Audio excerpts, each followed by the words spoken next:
It's college football season, which means you need the unbeatable coverage of Sling, starting at $35 a month. Sling has all the big games on all the biggest channels like ESPN, ESPN2, ESPN3, SEC Network, ACC Network, Fox, Big Ten Network, Pac-12 Network, and the Longhorn Network, all for the best price. You can stream on any device, record up to 50 hours with your included DVR space, and pause or change your service at any time. Check out sling.com for special offers. Sling, the live TV you love at a price you'll love. Try it today. Welcome to the Andy Staples Show, presented by Sling. And it's time. A Lannister always pays his debts, and I always pay off my bets. And I bet Ari that Alabama would cover the spread against Texas. They did not, which means I got to consume this bottle of Bijan Mustardson, which is Bijan Robinson's Dijon Mustard, if you didn't already know, before the end of this broadcast. Ari's here. Nicole Auerbach's here. All the stars are out. Guys, you may have to do a lot of talking during this show, so I hope you're ready. Yeah, I mean, depending on how long depending on your strategy, it just might be a Nicole and Ari show today. Because I heard something about a pretzel delivery. So if you're going to be putting it on something, look at this. Look at this tray of pretzels. The pretzels look so good too. Is this like a local spot? Is this a chain? Like, where did we order pretzels from? No, this is at the grocery store. These are actually pretzel hot dog buns, but I figured they could cover a lot of mustard. Did you heat them up? I did. Okay, good. Okay. So you could just pour mustard into the middle, like where you would put a hot dog. I could, and eat it like a dog. I am going to try not to. I want to try to do this in the spirit in which it was intended. If I need to, I will. I have not really eaten anything today. That is not a strategy by me. That is, I do the intermittent fasting, so normally I don't eat till like 11 a.m. or noon. But you can't break intermittent fasting with mustard. Well, there's 0 calories. You sure can. I think you can actually eat mustard during intermittent fasting. Oh, you can. There's no calories. I'm not worried about the calories. I am worried about how this is going to affect an empty stomach. But why don't you just be a man and put it down your gullet in one swoop of it? I bet you could. You're asking me to chug the mustard. That's exactly what I would do if I would have lost. Squirt it down your throat. Come on. Like, I mean, you got to get started. We're 2.5 minutes into this thing already. Guys, we gotta have some ceremony. Can we have a little ceremony here? All right. Here it is. Bijan Robinson's Dijon Mustard. Bijan Mustardson. It's like a touchdown in your mouth, it says on the bottle. Hold on, let me read the back of the bottle for you because it's tremendous. Sounds like he's stalling to me, Nicole. I'm a football player whose only mission is to score touchdowns. But there was one defense I couldn't score on, my taste buds. So I kidnapped a bunch of chefs and forced them to throw away the playbook and make a Dijon mustard that's smooth, rich with a Texas kick. Now you're the coach and your mouth is the field. Put my mustard in the game and win the Taste Bud Championship. And by the way, the website for this stuff says it will break your mouth's ankles. So let's do it. All right. It also says shake well. So I am now shaking well. I am opening it up. We got the foil cap, so we're gonna pull that off. I can't tell you how gratifying it is that Texas is the reason you have to do this. This is good mustard. You like mustard, right? I told you it's good. I tried it like 2 weeks ago. It's good. All right, so I must consume this whole bottle by show's end. We're gonna pick games against the spread, which we got a lot of interesting games. What to watch for presented by Sling. I'm going to give you that right now. Oklahoma, Nebraska, big noon kickoff. Scott Frost just got fired. Oklahoma coming in as a 10.5 point favorite, which seems a little low given what we've seen from Nebraska. But I'm going to start drinking mustard, and we're going to start talking about these games, which, by the way, all the lines over-unders presented by BetMGM, our friends at BetMGM. He is stalling. Just take the big cap off. Oh. I'm trying to decide if it's more like a field goal in my mouth or a touchdown in my mouth. I feel like that. I feel like we could just do it. Like, just keep doing that. How many squirts like that do you think it is? Like 5 more, 10 more? No. Yeah, it's probably there's 9 ounces in this bottle. That's a 9 ounce. Yeah, there's more. Yeah. This is a lot of mustard. Okay. No, but see, I think the squirting is the right approach here because you can get a large group. It's like taking a shot, right? Like you're taking a shot of the mustard. Yeah. I told you guys that early in my career when I covered high school sports, I never saw this. And it's funny because I actually ran into the trainer from my high school the other day and asked him this. I was covering some game like in Newport Richey, Florida, and some kid comes off the field, goes on the sidelines, he's cramping up, one of those September, it's 90 billion degrees in Florida. And the trainer starts squirting a bottle of yellow mustard down this kid's gullet. And I pull the trainer aside. I'm like, what are you doing? And they're like, it's for the cramps. And so I asked the trainer from my high school, I was like, is that scientific? He's like, no. Well, aren't pickles part of that too? Like that they'll give you pickles on the sideline. Isn't it sodium related? I believe that. I believe the pickle juice is sodium related. This is interesting. So there's a lot of stuff going on in here. You've got some stone ground action. Something that felt like kind of a little twig in my mouth just now. I don't know if that's exactly how it breaks my mouth's ankles, but it's trying. Are you enjoying the mustard? He looks like it. He is. It's pretty good. I'm not going to lie. It is very good mustard. If you are in the Austin area and you would like to support a very good student athlete, you could pick up a bottle of Bijan Mustardson. I'm not being paid for this. You can also order it because I assume that's how you got it. They might have reached out and provided some bottles because they do appreciate us talking about it. Yeah, full disclosure, but I feel like you're not even having a hard time with it. I think I'm about halfway through now. Yeah, this is easy for him. This is not at all like the death chip, Ari. Yeah, I'm the only one who's actually truly suffered on this show. The mayonnaise. Yeah, the mayonnaise was pretty Did I not suffer? Was that physically painful? Yes. That was the most disgusting. That was the most disgusting one to watch, I will say. Exactly. The death chip was the most entertaining to watch. Grace Rayner's father watched that for the first time this week, and he is a retired optometrist. Mm-hmm. So he saw the brush of the finger towards the eye, and Grace told me that he had a moment of pretty big nerve-wracking emotions he had to push down. So I'm going to do my best to not have to relive anything like that again this year. I'm going to lose a bet, but hopefully Andy doesn't. Your finger moved up to your eye. I screamed. Like, it's on video. And the funniest thing about it was I had the foresight to wear gloves. But it's like the gloves don't do anything if you shove the glove in your eye. Then you touch your eye. I was worried about you that weekend. And the funniest thing about the whole thing too is my parents were like begging me not to do it. They didn't want me to do it because they thought I was going to get sick. They read online that people got bloody noses from it. Jeez. I'm having a hard time squeezing it now. I'm getting toward the bottom. Yeah. Well, you should have gone with the cap off from the begin with. You could dip a pretzel into it. I could, but I'm going to finish it now and save my pretzel. I have another bottle of this. Maybe I'll just enjoy my pretzels with my Dijon Mustardson. Yeah, maybe throw a hot dog in there. Or maybe you've probably had enough of it after this. But I'm happy that you paid your debts, Andy. We're going to have to come up with another one now. How many more? Bobby McKay in the chat says, Andy, you're going to be so sick. Hope you're not traveling to a game this week.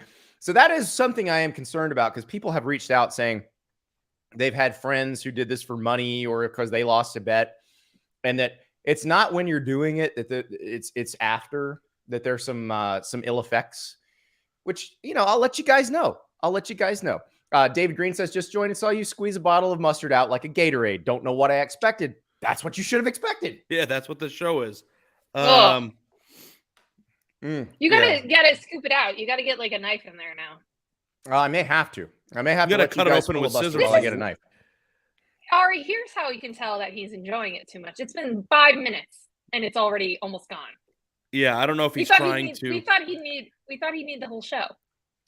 Yeah, I had a feeling this was going to happen. I saw Andy drink steak a few weeks ago, so I don't know if there's an eating challenge that we can throw at this man that'll get him. Yeah, mayonnaise. I think we've established. Should we just run back mayonnaise and do it again? No, because we know it's gonna when we did the mayonnaise. I was actually kind of hopeful that I would like it, and that because I've gone my whole life hating mayonnaise, and I thought maybe I haven't tried it in a while. Maybe things have changed because it'd be easier to go through life liking mayonnaise. I don't even know how you tasted it. It was in coffee, and it's like the strongest flavor. No. I'm the plain mayonnaise after the NC State Pitt game in 2020. That's right. He put the mayonnaise in the multiple. Ari's blocked that moment out. Oh yeah, well that one was gross thing because I we've thought you ever were done going to on the vomit. show. Yeah, I don't know. What would have happened to our viewership if you would have actually vomited? But we made it a long way now. So do you want to come up with some new bets, guys? He's done. You can be done. I'm not done yet, but I'm working on it. He didn't even eat the pretzels. I'm saving the pretzels. This is my post podcast snack. Yeah, that'll probably settle the stomach a little bit if I've you got put some something calories to burn. Like, I had a nice workout this morning. I've consumed now I did have coffee with some cream in it, so I've consumed a couple hundred calories before this. So, I've got plenty of spare to down these pretzels with some delicious Dijon Mustardson once I, finish this bottle because I have a second. But let's talk about some games because last weekend I made the mistake. I think it was on our Tuesday show saying, Ari, it seems like a kind of a lackluster week. And it turned out to be the greatest week ever. I'm not saying a word this time because I got a feeling. No, maybe you should say. I think you should. Ari and Nicole, it's going to be this looks like a bum week. This looks terrible. Yeah, I wonder what Group of 5 conference will have 3 upsets of high-ranked Power 5 teams this week. But you know what? I don't know. We have some games that we're going to pick. Can we just start with Iowa, please? Because I want to make a point about Iowa. Yeah. Let's do it. I don't know talk about Iowa enough on this show. I don't know if it's because I'm not an Iowa fan, but I think that as long as that they don't make a change and they continue with the status quo, that it is must-watch television. Like, I find it to be incredibly entertaining. Like, how bad can it get to me is inherently Why interesting television. Why do you think we keep talking about it? No, I know, but like if they would have been like, you know what, we're going to move quarterback, we're going to move to Padilla now and bench Petrus, I'd be like, that stinks. Like, I'm happy that this is it. No, I want to watch this game and I want to see how bad it can get. So I'm with you totally. And I saw someone commenting that like there are all these college football fans that are kind of like hate watching Iowa and trying to make it a personality trait. It is not. It is actually extremely compelling television that they did score their own offensive touchdown of the season when they spit on the opponent's 16-yard line and you weren't sure, right? Like you were like, is this a short enough field? And it was, but then they couldn't do anything else. I mean, how many times has it ever happened? I've been meaning to ask Matt Brown, our stats guy, has it ever happened that you block 2 punts in a game and lose that game? I mean, usually you would think that that would be a sign of success. So anyway, I agree. I think it's must-watch TV. I think Kirk Ferentz is really digging his heels in on this. He straight up said, I don't care what the fans think. I don't care what the media thinks. And I'm going to do whatever I want with this offense and with the starting quarterback. They have to pay the whole gross domestic product of the state to fire him. So it's not like he's going to go anywhere. Right, but the quarterback changed. Like he said that it's his call. It is, and again, we might see Padilla, but he's really digging in on this. Like, I just think this is going to be an interesting game, and you're playing a team that just lost to an FCS team. It's going to be must see TV. Nevada did just lose to Incarnate Word. Ari is zooming in on himself. You got to watch the YouTube of this, not just for me drinking mustard. I just wanted to see. I'm going right after this. Ari's like trying to zoom into his pores using his new camera. All right. Nevada is a 23.5 point underdog. Iowa, 23.5 point favorite. 23.5 Iowa hasn't scored 23.5 points yet this season. They've scored 14. Yeah. So that's asking them more than triple. Isn't Nevada one of the worst teams in college football this year, though? They lost to Incarnate Word last week. Okay. That happened. Okay. Yeah. Let's do some math. The over-under on this game is 39.5. They're a 23.5 point favorite. What does that mean they think the score is going to be? 24-0? No. Oh, wait. We're using the under. Total will equal 39.5. No, I thought you meant like, what do you think that the yeah, no, okay. But hey, we'll keep on the brand of not doing good math. So 24-15? That would be 39 points. No, 24-15 would not be a 23.5 point win for Iowa. Oh. 20.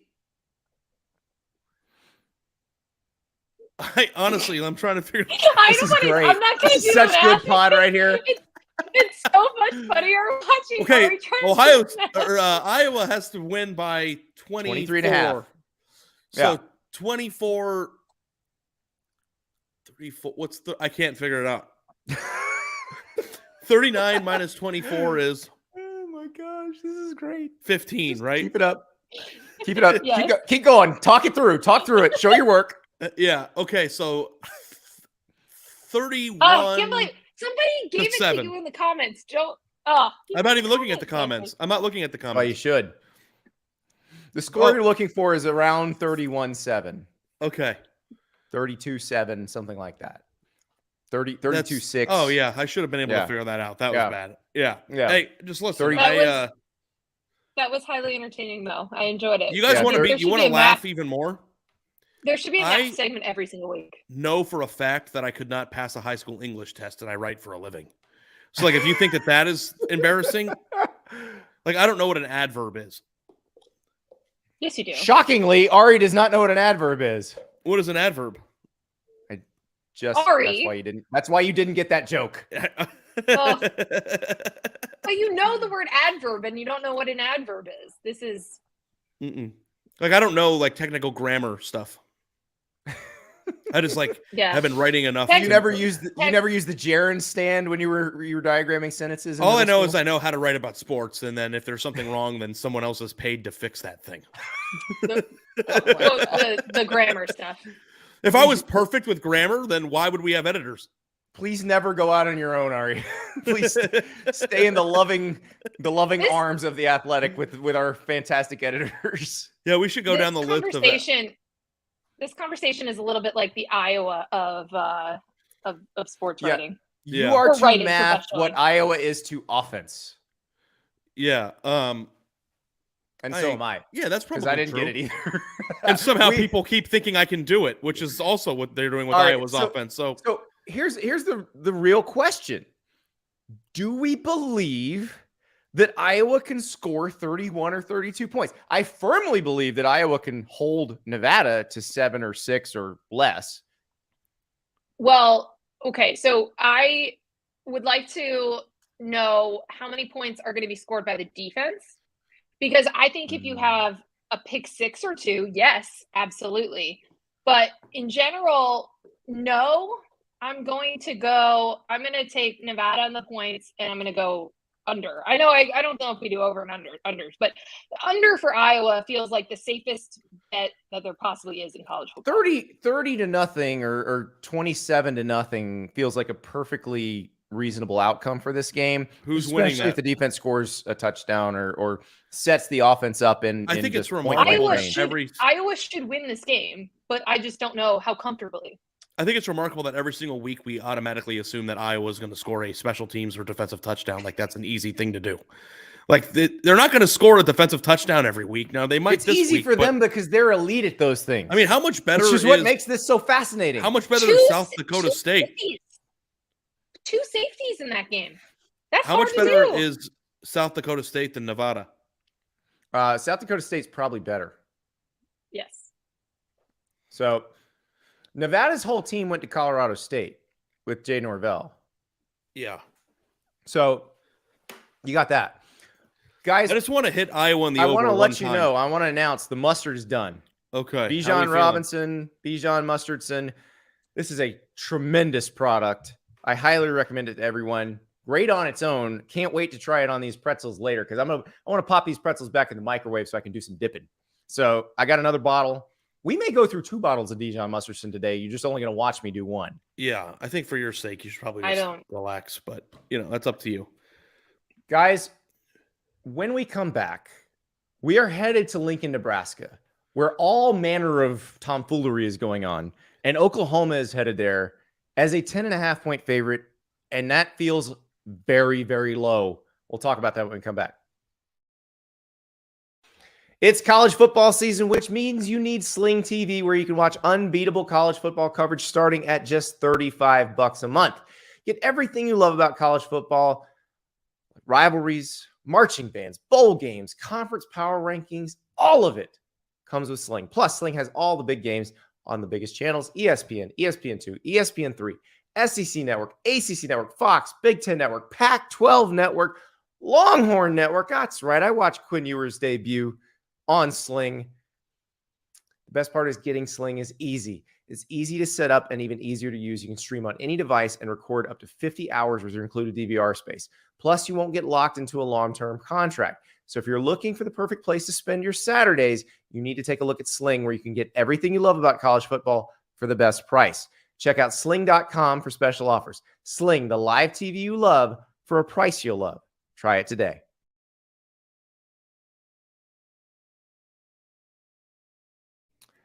Let's talk about Athletic Greens. If you're looking to get better gut health, more energy, or a stronger immune system in a really easy, natural way, you've got to check out Athletic Greens. I'm sure you'll all agree that most of us are not huge fans of taking a handful of pills or vitamins in the morning. But with Athletic Greens, you can get rid of all those extra vitamin bottles and finally make some room in your cabinet. Athletic Greens is an all-in-one solution that actually tastes good. You're going to enjoy getting your daily vitamins. So what is this stuff? With one delicious scoop of Athletic Greens, you're absorbing 75 high-quality vitamins, minerals, whole food source superfoods, probiotics, and adaptogens to help you start your day right.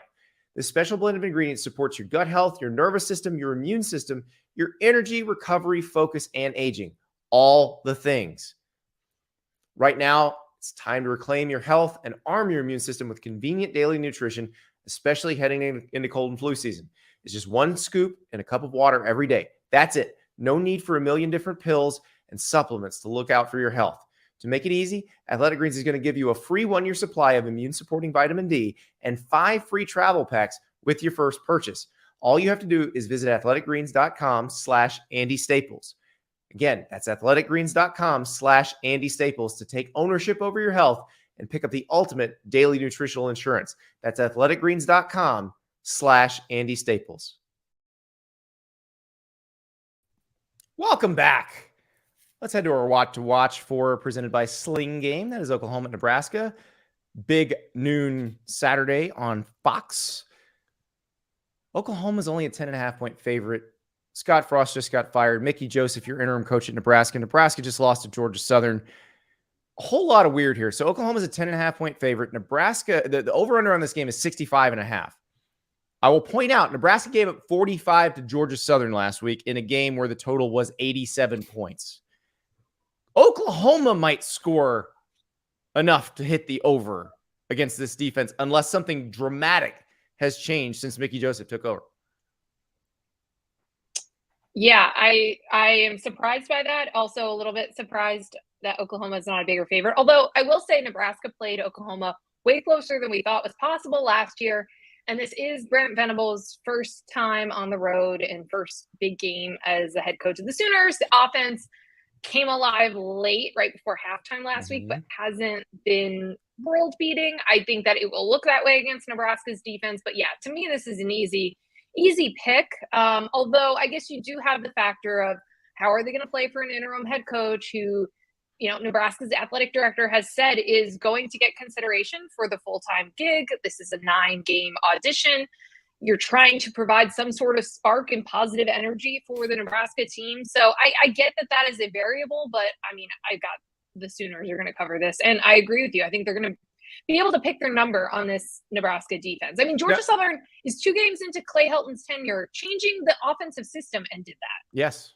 They were a triple option team before. Now, this is why I take the over, because Nebraska's offense is also pretty competent from what we've seen so far this year. Like, they're going to score some points, you'd think. 3 words, maybe. Dead cat bounce. Oh, I like it. Maybe. Last year I thought that Oklahoma was kind of the same scenario. Like, Nebraska had an embarrassing loss in the beginning of the year. Scott Frost hadn't been fired yet, but it was a world of dysfunction, and the game was in Norman. So, but Nebraska's defense had been good. Like, the Nebraska's defense was good in the Illinois game. I mean, the spread is 10.5 for a reason. Like, it's not going to be 56-20. Like, I think that it's going to be a closer game than people are probably thinking. So it's like, you're saying this is a what does Vegas know that we don't know spread? It feels like it. If it was 17 or 20, like, I'd be like, oh, I think I still like Oklahoma here. But the fact that it's so low, it could be one of those games that turns out to be 45-54. You know what I mean? Like, if that's the case, because, like, I still think that we have a lot to find out about Oklahoma's defense, don't we? We do. They have not been challenged yet. So I'm curious. But the thing is, I feel like if Oklahoma's defense does get challenged and does get scored on, that will cause Oklahoma to just score more offensively. Yeah, I think I like the over fast. Here. I like the over here. Yeah. I don't know that I don't know that I like laying 10.5 on the road. Yeah, I love the over here. So I'm good with that. 10.5 still feels low. I don't care that they're on the road. I don't care about what happened. They gave up 45 to Georgia Southern, and now Oklahoma is coming. I mean, holding Kent State to 3 is pretty impressive. I mean, Kent State's one of the more powerful, or has been at least, one of the more powerful. They run that Baylor offense, and the old Baylor offense. It's the same offense that Oklahoma runs, by the way.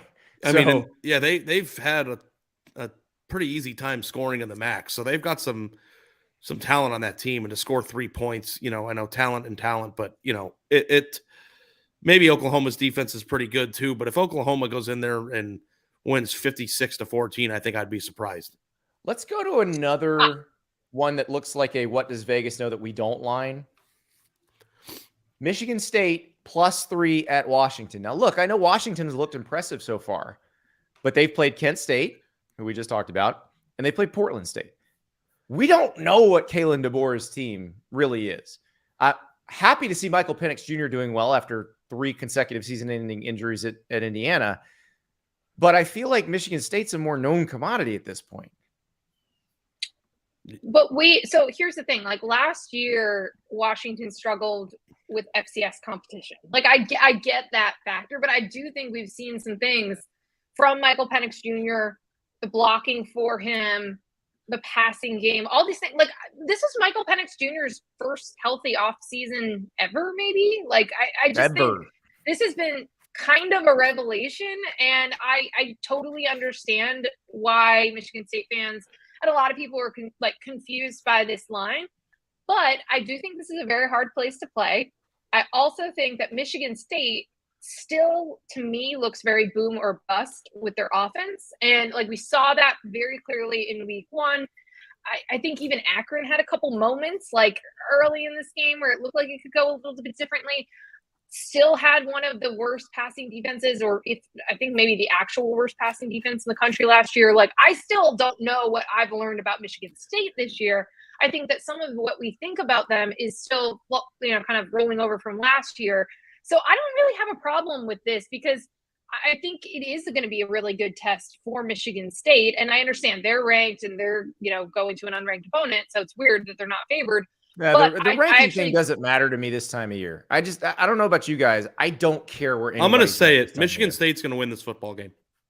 I am too. I mean, I'm picking them. I mean, the spread is wrong. Yeah, in our run your pool, I have already picked them. Like I'm definitely taking them. That's one I felt very confident about. I thought you were going to push back at me, Andy, and make me do a bet, but we're on the same side. No. This feels weird to me, and maybe I'm wrong. Maybe Kalen DeBoer is going to lead Washington to the promised land, and they're going to start by taking down Mel Tucker and the crew. Well, here's the thing too: you got to take into account that Michigan State opened favored, and it moved 4 points because there's a chance that Jaden Reed's not playing, and if Jaden Reed doesn't play, then all of a sudden Michigan State's offense is in a different position. So, but they have other guys, they have other dudes. Like he hasn't even had like these insane performances this year yet. Yeah, I don't know that if any single player that's not the quarterback is worth 4 points. 4.5 points. I think the spread's wrong. Let's stay on the West Coast. BYU going to Oregon. Oregon favored by 3.5. I wonder how much what happened to Oregon against Georgia is influencing everything else, because I'm not sure that's representative. Georgia may just do that to everyone, and we'll get to Georgia and South Carolina in a minute. But Vegas seems to think Oregon's okay, because they wouldn't be picking Oregon over BYU if they thought Oregon was just the team that got smashed by Georgia and was going to be lackluster all season. I think that I'm with you on the Georgia thing, because there have been times where you think a team is very good, then they play Georgia and they suck the soul out of them, and then the next thing you know, they're pretty impressive in the following weeks. And I do think that it's kind of a slippery slope to just assume that Oregon now won't be able to beat BYU, especially if it's at home, right? So I mean, I think it's kind of a coin flip game, and I like getting points in these types of games, but if Oregon came out and smacked them, I would not be surprised at all. I wouldn't touch this game. It's a 3.5 point spread in favor of the home team. It is literally a coin flip game. So I don't feel strongly about it enough to bet it, I don't think, but if Oregon came out and took care of business in a pretty impressive way, that would not be shocking to me. I think the way that I'm thinking about this game is absolutely colored by the last 2 weeks. And I agree that Georgia's probably going to do that to a lot of teams. But I also think the way BYU won the game in double overtime, despite multiple missed field goals for the win twice in that game, I like BYU. And I think, again, I don't know if I feel confident enough to actually put any money on this, but I do like the idea that if BYU wins this game, we're going to be talking about them in the college football playoff. I think that's interesting. I usually root for interesting in this sport. And I love Jaron Hall. I got a story on him schedule. On The Athletic. I just want everybody to know, too, because I think it's kind of crazy. Is this our third time picking with Nicole? It is my goal to get Nicole hammering games, because she's dipped her toe in the water a little bit, but I want her to hammer. Well, I'm with Nicole on this. BYU winning this game makes the whole season more interesting, because they've already beaten Baylor. If they can beat Oregon, they also have Notre Dame and Arkansas coming up. Now, we'll see what Notre Dame is. We don't know what Notre Dame is at this point, but they have Notre Dame and Arkansas. If they win all the games, if they're undefeated, there's a real good chance they make the CFP. Yeah. And I guess that's the schedule. Like a couple of years ago, before Cincinnati made it, I remember, I think it was Chris Vanini asked Gary Barta, like, what is it going to take for a group of 5 team or non-power 5 team to make it? And he was like, BYU's schedule. And like, here it is. Here are all these power 5 opponents. And I really like Jaron Hall. I've got a story out. This is publishing Friday. It's out on our website today.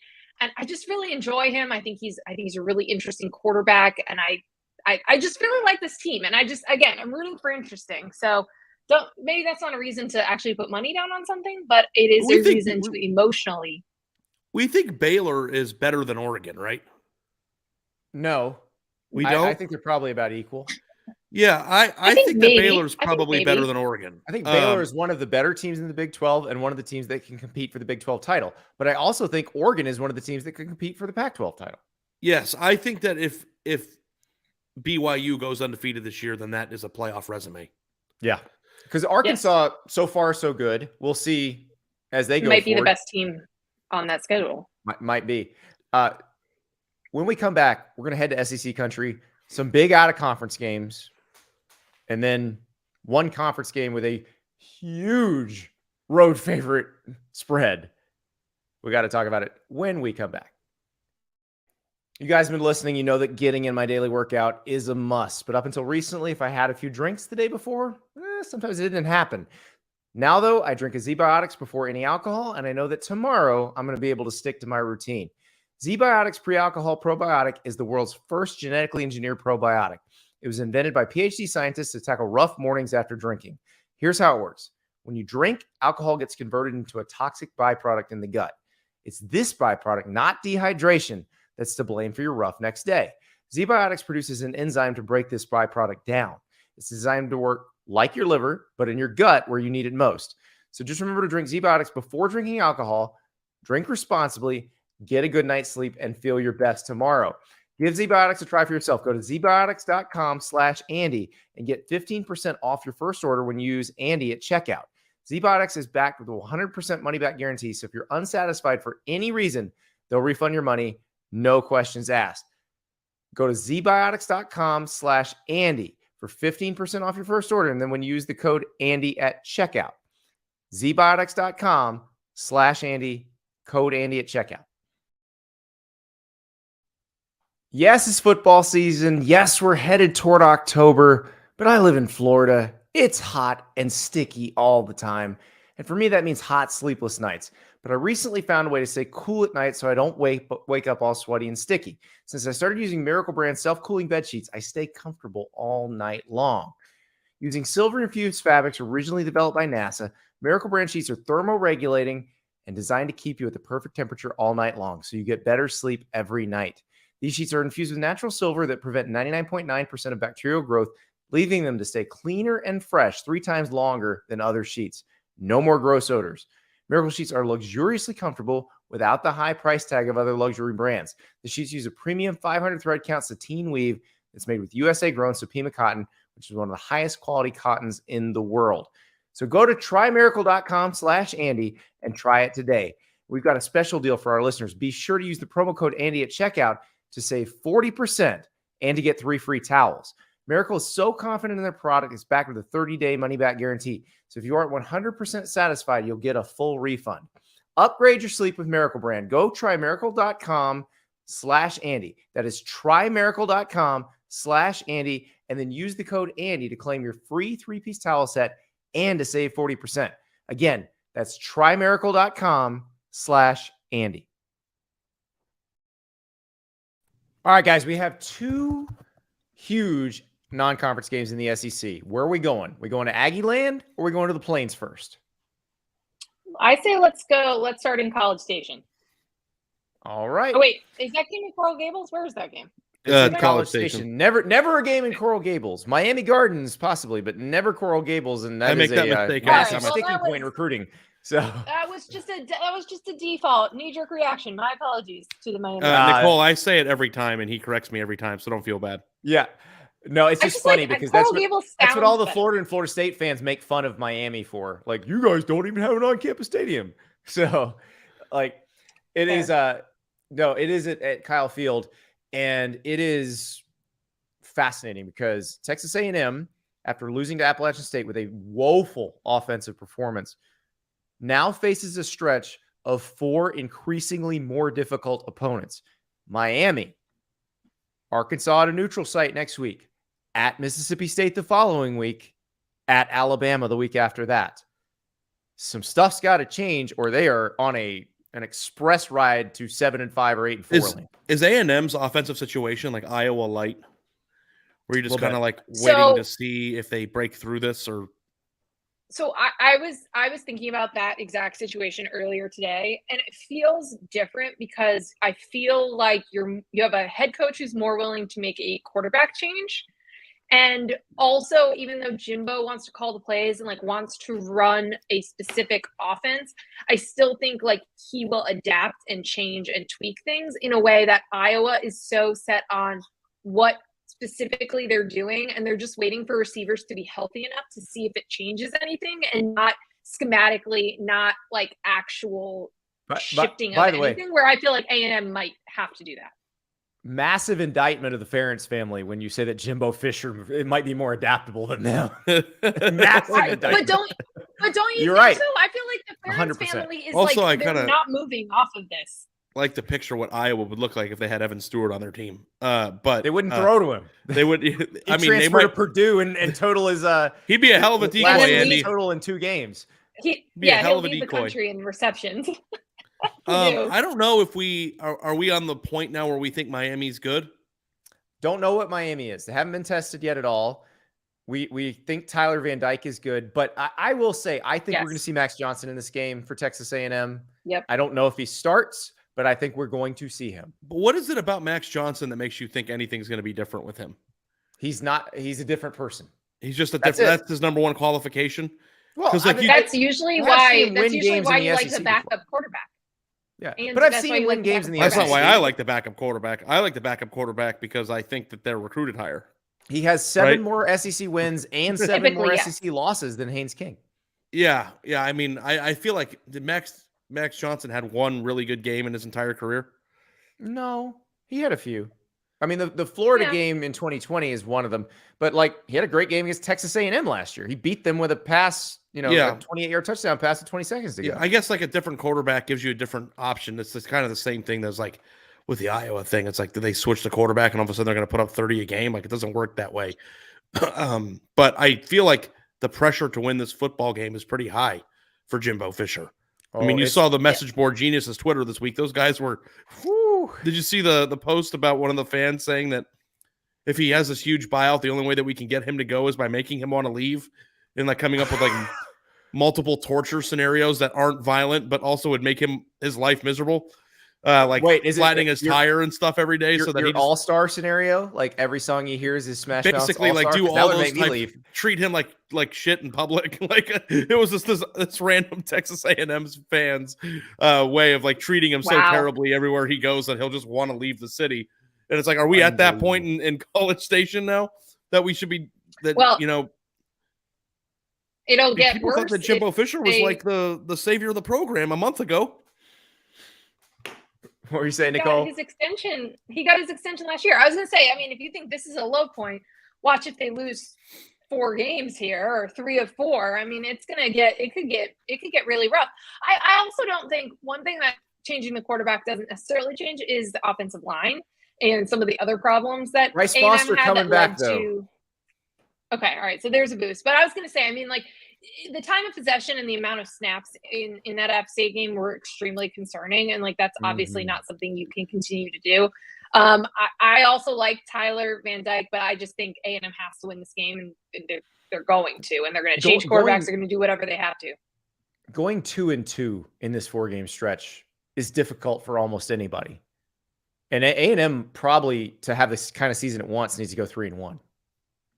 And that's going to be hard. I mean, at what point does a fan base just kind of let go of the season that we want stuff and just hope that they build something this year for next year? Because like that was kind of the plan always anyway, right? Game, that's where they'll be. Yeah. You think that they're coming back from losing to App State? Maybe coming back. I mean, I just think it's like you're at this point where it's like you're so many seasons into the Jimbo Fisher era. Like, I don't think you can do that. Like Notre Dame coming off a Marshall loss, like they will have to figure out ways to get better and like to grow, and everyone will reframe their expectations for Marcus Freeman's first year. This feels different because Jimbo's been there so long and we know. But I always thought that this year was kind of like a build up to how good I think they're going to be next year. So if you fully embrace that, you get younger players in. You're not an A&M fan, though. I'm around them all day, though. But you're not sitting through 8-4 year after year. And no, I know, but I think a rational A&M fan came into the year knowing they weren't going to win the SEC this year. But they didn't. So as embarrassing as last week, to App State. Sure, absolutely not. I'm not excusing it. I'm trying to say, if they frame the season moving forward in a different way, it might not be a torturous experience. You know what I mean? If they could just build something for. The next few weeks with, positive things to grasp onto as you build for your program next year. I think that's a way to do it. I don't know. I also am like just kind of waiting to see if there's a quarterback on the bench there that's really, really good. And every week that he's in practice, he might be better. So we'll see about that. Auburn Elvis, our friend, says, if you don't have time to talk about Auburn Penn State, you can do it some other time. No, we're going to talk about it right now. Nittany Lions, 3-point favorite on the road, on the plains. And I feel like this is a game where, look, somebody has to lose, obviously. Either fan base, no matter which one, no matter how the game goes, whichever fan base is the fan base of the losing team, they will jump off a cliff. Like, it will be the end of the world. Okay, I got to be honest. I think I said this last year, but I'm going to say it again. Is Penn State and Auburn the Spider-Man picture of them pointing at each other? Right now, yes. 100%. I mean, their teams are the same every year. Except James Franklin's not getting fired, and Brian Harsin probably is. No, I think that the administrative situations are different. I think that's very different. No, I know that specific thing is different, but their team is always the same type of team every year. It's like pretty good, definitely plays up to their rivals. This is going to be, I don't know, a desperation situation game, and it probably doesn't need to be, but I just get that feeling. Like if Penn State loses this game, they're going to go, well, Auburn tried to get rid of their coach, and they're not that good this year, and we can't even beat them. How in the hell are we ever going to beat Ohio State? And we're stuck with James Franklin for umpteen more years because his contract's 85% guaranteed. Like, that's where they're going to go with that. Auburn fans, now they might be a little more kind of defeatist about it. Hope they're accepting of it already. Because I think they know what's coming. I think they're on a one-track train to a destination that's going to happen no matter what, though. If they lose it, because I think they're still holding out hope. I also think there's some people that are behind Brian Harsin because of the way that Auburn treated him and the way that he's handled it. So I think he's got some fans out there that want to see him kind of stick it in people's eye. But if they lose this game, if I'm an Auburn fan, I'm looking at the rest of the schedule and going, oh God. I think Penn State's probably going to take it worse. I think you're probably right, because Penn State is locked in here. Like when you're in a fan situation, Auburn can say this is not going to be a great year for us, but hey, we're going to make the right hire next time, and we have hope to change. You know what I mean? Yes. With Penn State, it's just kind of like, all right, well, look down at the watch here and say, hey, well, we got another decade of this. And I think that's more tough to swallow. I agree, and I also think, like, especially let's say it starts to go south and James Franklin rides Sean Clifford all the way through and doesn't bring in the quarterback that Ari would like to see and Drew Alar. Like, it's not Ari wants to see. Everyone wants to see. Okay, right? I'd like to see, but I'm saying Ari's channeling the fan base with his Drew Aller. Yeah, I feel like I'm not the only one here. No, you're not. But also, I'm just saying there are things that can happen in this game that will leave Penn State fans extremely frustrated, and that is one of those outcomes. I agree. I also think that these teams are similar in that, like, they always have a couple of great defensive players. They always have, a couple great skill players offensively. Like, but, are there limits at the quarterback position? Is the quarterback prone to making mistakes? Like, there's always questions about, like, how limiting they are. So I agree with you guys on this. I think that the idea of making a change and the next guy being the guy is always something that's, like, really inspiring. My boyfriend's an Iowa fan. He was distraught that Nebraska made it. Oh my God, I don't know what your relationship. Can you give me a little window into how your relationship has been this year, the last 2 weeks? Well, he's just been really sad. But he is so upset that Nebraska made a change and he knows Iowa won't, that it is, like, doubly depressing to him, because he sees that Nebraska fan base has hope now that the next guy will figure something out. And meanwhile, he is stuck with Kirk Ferentz and his son, Brian Ferentz, calling the same offense with Spencer Petras. Like, so it's very frustrating. So I think the idea of hope, and that if there is a tough loss, that it might lead to change, which brings hope, is a very strong motivator in college. But, like, on the other, I think that's a very good point, Nicole. But on the other hand, too, in this game, like, Penn State's actually recruiting pretty well, and Auburn can't even get anybody to look at them. So, and I think that's kind of just like the change has to come no matter what. So, right. I like Penn State in the game. I think they're a better football team this year. Now, I'm kind of hoping that somebody else might play quarterback, or at least for a little bit in this game. But I think that if that happens, Penn State wins by more than 3. All right, we shall see. Let's go in the SEC. We're going to go pretty rapid fire here through the rest of these games. We'll stay in the SEC. This is a Georgia at South Carolina. Georgia is a 24.5-point favorite. That is a huge spread for an SEC game for the road team, and Vanderbilt is not involved. Yet I still think they cover. Suck the soul out of the game. It says 38-10 written all over it, maybe. Well, and I think, okay, so interestingly enough, I had not thought about this till last night, but South Carolina is the last team to beat Georgia in a game that Georgia was supposed to win. That was in 2020. When's the next time we see Georgia lose a game it's supposed to win? I think they've entered that Alabama territory where they're just not going to do that. Yeah, my best friend was getting married that day. We were I was helping him take, those pictures that you take when you're a groomsman and you have to, like, put the cufflinks on and they come in and take the picture. That game was on the television, that South Carolina game. And I just kept yelling at him, how could you get married on Separation Saturday? And it was exactly it became a thing. No, I think that it's going to be one of those, you know what Georgia is? They're and Andy, correct me if I have the wrong snake here. Okay. Cause you're like the snake expert. What snake wraps around like the body of its prey and then an anaconda, a python, a boa constrictor? It's a big. I think it's a boa constrictor because that's the name, right? It's all of it. They're all constrictors. Pythons, anacondas, boa constrictors. Yeah. Until right now, I didn't know that the word boa constrictor, that the word constrictor applied to what the English definition of that word is. They're a boa constrictor. They slowly. No idea. This is like Aubrey Elementary School. We got their basic math and now science. I had to explain the concept of a cottonmouth to Ari. I'm afraid, which was fun because Ari's not lived in the Southeast, so he doesn't know what a cottonmouth is. That's another name for a water moccasin. A water moccasin is a pit viper, which is the same family as rattlesnakes. It's essentially a rattlesnake with no rattle that can swim. You know, and they're eating Burmese pythons in the Everglades now because USA. Like we're taking on the invasive species with our native ones. I don't think I'm doing a very good job of coming off as not stupid on this podcast, so I'm going to try my best to. But all they do is they wrap their bodies around you, and they don't pop you right away all the time. Well, but they just gently squeeze and squeeze. It's not gentle, but what they do is they let you relax, and as soon as they feel the animal breathing, they squeeze harder. Yeah. Is that the scientific thing that they do? That is what they do. Yes. Constricting. Yes. So I'm sorry, I'm not an expert on the. All right, George is an anaconda.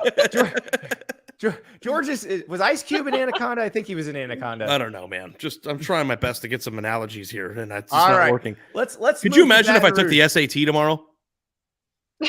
Either one. That's the next bet. We're gonna make Ari take the SAT. Can you do a PSAT practice test? My God! I just want to see Ari go to a high school and be like, "I signed up for this one." You can make the bet of whoever does this has to take a PSAT and it reveal their score to the public. You got to take the full bowl SAT. Yeah, we can find an SAT, like an SAT prep class. Like we can find a fake SAT for you to take anytime. No, the real thing. How could I show up to a high school with a 35-year-old man and take the SAT? You pay to take it, and they take your money. Yeah, they can't stop you. All right, I think that's not a high school idea, Andy.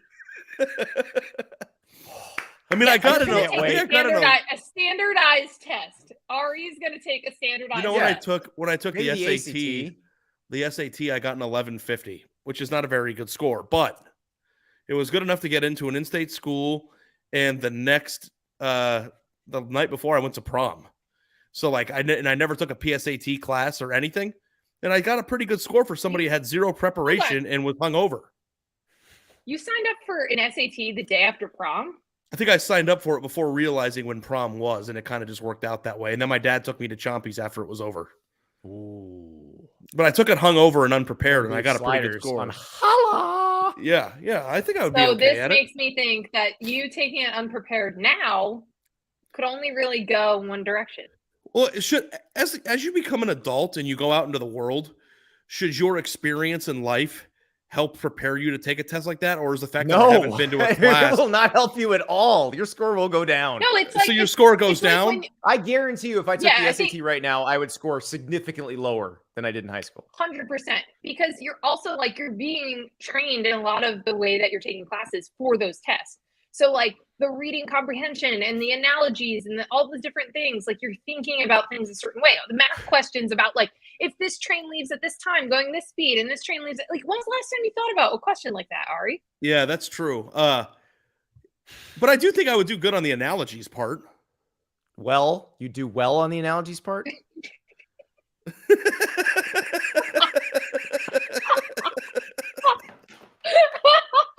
Oh my God. This is all right. Listen, we got 3 more games to get through, and by God, we're gonna do it. Let's go to Baton Rouge, where Brian Kelly is 1-1, and the Pirate is coming. Mississippi State is a 2.5-point favorite. Can Mike Leach, who I think would do very well on the SAT, can Mike Leach beat Brian Kelly? I think he can. Last week, I was out for a work event with my wife, and I was absolutely 100% certain that Mississippi State would cover the 11.5-point spread against Arizona last week. And I put a pretty hefty bet in on that. And I woke up the next morning and I looked at the betting slip and I bet Arizona on accident. That's how I started my Sunday last week. Remember how you said you were trying not to make people think you were dumb in this podcast? No, I know. I mean, that was awful. And then I had Bengals money line the next day. So those are really awesome 2 days of game. I think that Mississippi State is. going to cover you the were pretty spread. depressed, and Ari was pretty depressed in our group chat last Sunday, and this makes a lot more sense now. I didn't realize how you started the day. Yeah, I need to get into this group chat. Yeah, you do. Am I too old? You don't watch The Bachelor, so you're not welcome. It's about The Bachelor, so you'll. Okay, never mind. I want nothing to do with. By the way, there will be a bet this year where if I lose, I'm forced to watch The Bachelor and recap it for you guys. And yes, everybody we have to do that. You know who watches it now? My dad, who used to make fun of me for doing it. Beautiful. So the bet will be that I have to watch The Bachelor and recap it, and you have to watch Avengers Endgame and recap it if you lose. I would rather do anything than do that. Exactly. I think comic book movies are.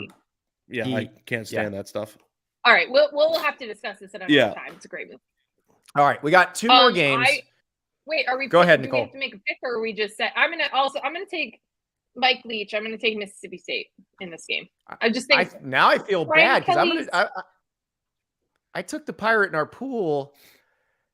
Now that we're all doing this, it's like on game day when you see all the logos the same and you know that Andy, means that team's gonna lose. Mississippi State is one of those teams that's super uber talented, but the normal casual college football fan looks at them like they suck. And Mississippi State is old as hell. So against a team with some guys who are top end talent, but that's not quite all together yet, the grown ass men, I like their chances. So, all right, let's do one more. Ari's favorite team. He's convinced they're making the playoff this year. I will predict. What do you think I should do with $1,000? You're not going to get it. You should send it to me because are you I'm getting even remotely concerned about it? No, not even 1%. I can't believe. I think this is way too much money for you two to be betting with each other on this. Fresno State 12.5 point underdog at USC. Here's my prediction. One of Fresno State or Oregon State will cover against USC in the next 2 weeks. Will I think it's going to be the Beavers.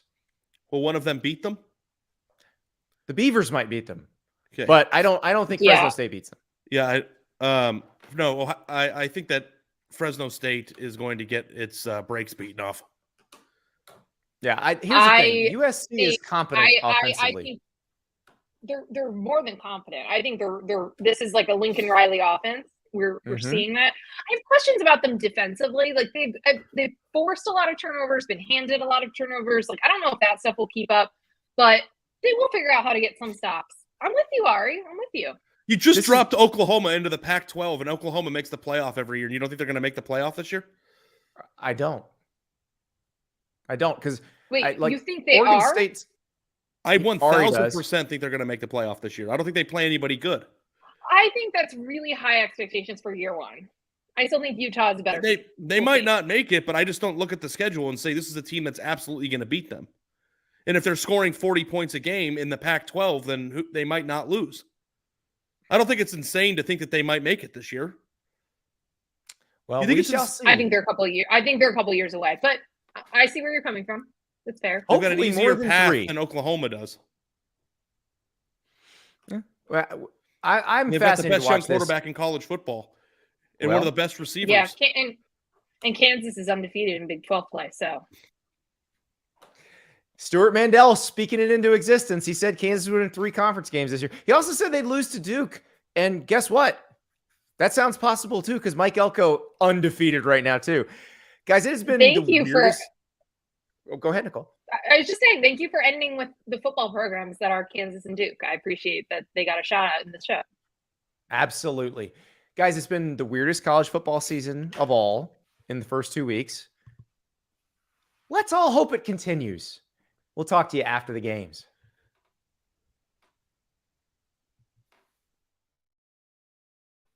This show is brought to you by Sling TV, the TV you'll love at a price you'll love. Check out sling.com for special offers.